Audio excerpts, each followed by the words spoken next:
Hello friends, मेरी एक viewer हैं जिनका नाम है निधि तेजल और उन्होंने मुझसे रिक्वेस्ट किया है कि उनको 10,000 रुपये में घर चलाना पड़ता है और उसमें उनका रूम रेंट भी है और 10,000 में अपने घर को कैसे चलाएं और रूम रेंट भी हमें उसी में से पे करना है और सारे घर को भी चलाना है।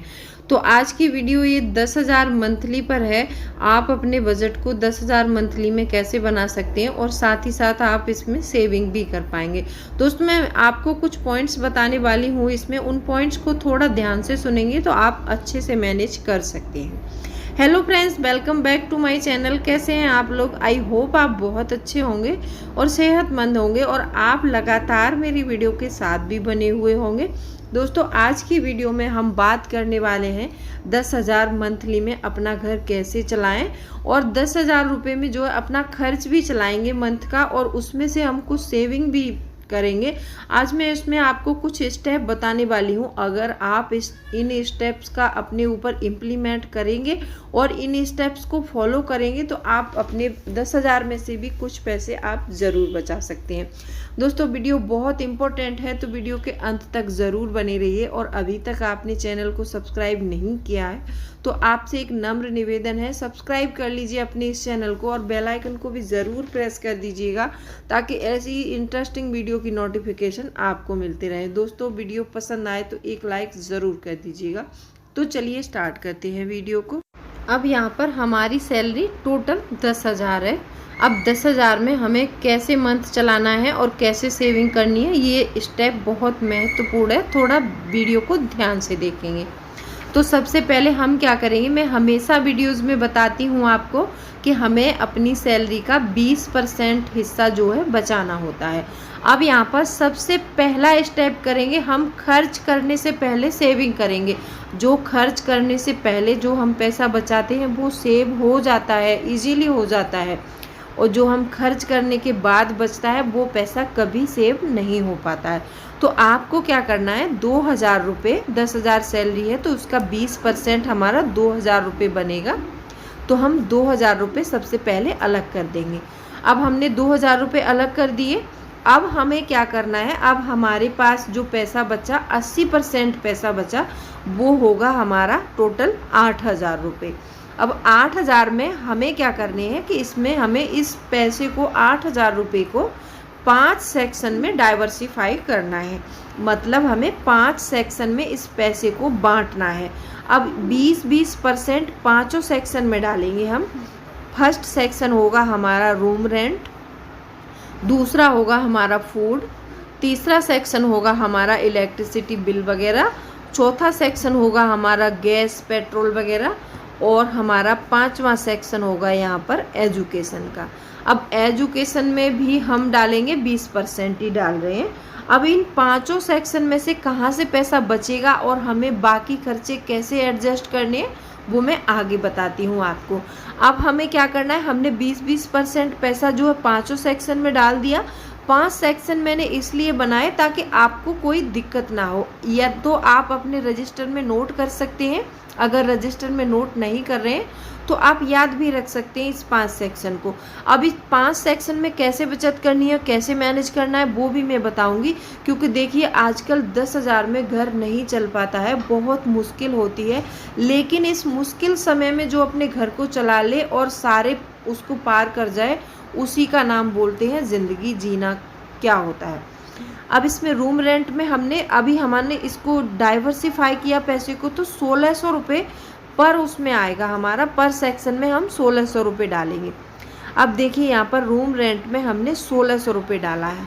अब देखिए रूम रेंट कोई बोलेगा कि 1,600 में हो नहीं सकता, तो ऐसा पॉसिबल नहीं है कि 1,600 में रूम रेंट हो नहीं सकता। मैंने खुद जाके सर्वे किया था, मेरे पीछे वाली गली है एक, उस गली में मैंने खुद जाके पूछा है, वहाँ पर 1,500-1,200 तक में रूम अवेलेबल है। देखिए आप ऐसा नहीं कर सकते कि आपकी पेमेंट 10,000 है और आप 5,000 रूम रेंट पे नहीं कर सकते हैं, क्योंकि 5,000 रूम रेंट पे करेंगे तो बचाएंगे क्या, बच्चों को क्या खिलाएंगे। तो आप कोई ऐसा रूम देखिए जो 1,500 से 1,600 के बीच में आ जाए आपका। तो यहाँ पर ये रूम रेंट्स में से तो कुछ बचेगा नहीं। अब फूड आ जाता है, फूड में हमारा ग्रोसरी आइटम आ जाएगा। तो देखिए 1600 रुपये में एक मंथ की ग्रोसरी आराम से आ सकती है। एक बच्चा और 2 हस्बैंड वाइफ हैं तो आराम से आ सकती है। इसमें 1600 रुपये में ग्रोसरी आराम से आ जाएगी। आपका यहाँ भी कुछ नहीं बचेगा। अब यहाँ इलेक्ट्रिसिटी बिल में हमने 1600 रुपये डाला है। अब यहाँ से 1600 रुपये हमारा बिल नहीं बनेगा, क्योंकि देखिए अगर हम 10,000 कमा रहे हैं तो हमें लाइट का भी विशेष ध्यान रखना है। सिर्फ मुश्किल से 300 से 500 तक बिल आएगा हमारा, तो ठीक है। अब यहाँ पर हम 500 रुपये बिजली बिल में भर देंगे, यहाँ पर हमारे 1100 रुपये बचेंगे, तो हम इस 1100 रुपये को अलग रख लेंगे। ठीक है, ये 1100 रुपये बच गए हमारे यहाँ पर, तो हमने ये 1100 अलग कर दिए। अब आता है हमारा गैस वाला सेक्शन। गैस वाले सेक्शन में हमें 500 रुपये ही यहाँ पर रखना है, क्योंकि देखिए सिलेंडर हमारा 2 महीने आराम से चल जाता है अगर छोटी फैमिली है तो यहाँ पर 1000 रुपये का सिलेंडर आ रहा है रिसेंटली में, तो यहाँ पर मैं 500 रुपये रखती हूँ। अब यहाँ से भी 1100 रुपये हमारे और बचेंगे, तो हमारा टोटल अमाउंट बचेगा ये 2200 रुपये। जब 2200 रुपये बच रहा है तो अब इस 2200 रुपये में से हमें क्या करना है, 2200 रुपये में से हम 200 रुपये पर मंथ अपने उसके हेल्थ के लिए रखेंगे। मान लीजिए, मैं मानती हूँ 200 रुपये में कुछ होगा नहीं, लेकिन नॉर्मली फीवर वगैरह हो जाता है तो 200 रुपये में आराम से चल जाता है, तो 200 रुपये हम ये मेडिकल के लिए रख देंगे। यहाँ से 1000 रुपये हम अपने मिल्क के लिए निकालेंगे।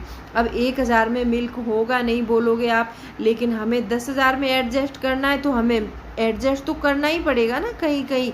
तो यहाँ पर मैंने 1000 रुपये मिल्क के लिए रख दिए हैं। तो उसमें से हम क्या करेंगे, जैसे मान लीजिए किसी दिन हमने 1 लीटर ले लिया, किसी दिन आधा लीटर ले लिया, तो ऐसे हमारा महीना जो है एडजस्ट हो जाएगा। अब बचेगा हमारा 1000 रुपये। अब उस 1000 रुपये को हमें एडजस्ट करना है। जैसे मान लीजिए हमें कोई सब्ज़ी लानी है, अपने बच्चे को खिलाने के लिए कोई फ्रूट लाना है, तो वो 1000 रुपये हम वहाँ पर एडजस्ट कर सकते हैं। ठीक है, ये 5 सेक्शन बनाए। 5 सेक्शन में मैंने कैसे एडजस्ट किया वो आप समझ चुके होंगे। अब अगला स्टेप जो देखेंगे हम क्या करेंगे, जो हमने सेविंग की थी 2000 रुपये की, उसमें से हम एक आरडी का अकाउंट खोलेंगे। अपना आरडी अकाउंट हर किसी के पास होना चाहिए, बहुत ज़रूरी होता है। तो उसमें से हम 1000 रुपये आरडी में डालेंगे और 1000 रुपये अपने पास हम हार्ड कैश रखेंगे इमरजेंसी फंड के रूप में। वो 1000 रुपये आपको छूना नहीं है, वो सिर्फ हम उतना यूज़ करेंगे उसमें कि अगली सैलरी ना आ जाए तब तक हम उस पैसे को अपने पास रखेंगे। जैसे अगली सैलरी आती है, अगर खर्च हो जाते हैं किसी प्रॉब्लम में तो कोई बात ही नहीं है। अगर वो पैसा खर्च नहीं होता है तो उस पैसे को हमें अगले मंथ में अपनी आरडी में डबल करके जमा कर देना है। तो हम ऐसे कर सकते हैं। ठीक है, अगर वो 1000 रुपये हमारा खर्च हो जाए, जैसे किसी बच्चे को दवाई में या प्रॉब्लम में, या फिर किसी बच्चे के लिए न्यू कपड़ा लेना है, कुछ भी लेना है, तो उस 1000 रुपये को एटलीस्ट अपने पास हार्ड कैश रखिए। देखिए बच्चों का घर होता है, कभी भी ज़रूरत पड़ सकती है, तो आपको ऐसे मैनेज करना है। ठीक है, अब ये 1600 रुपये एजुकेशन के हैं, तो 1600 रुपये एजुकेशन में लग सकते हैं, इसमें कोई दोहराई वाली बात नहीं है, क्योंकि आजकल बच्चों की स्टेशनरी बहुत महंगी आती है। बच्चों का कोई ड्रेस आ रहा है या फिर कोई नोटबुक्स वगैरह ले रहे हैं, बच्चों के लिए कुछ भी लाना पड़ सकता है, तो आप वो 1600 रुपये एजुकेशन में से हम कुछ नहीं बचा सकते, लेकिन बिजली का बिल और गैस में से हम ज़रूर बचा लेंगे, तो हम वो कुछ पैसा हेल्थ में और उसमें कर सकते हैं। दोस्तों वीडियो मैंने कर दी है, ये कैसे लगी वीडियो कमेंट करके ज़रूर बताना। तो चलिए मिलती हूँ।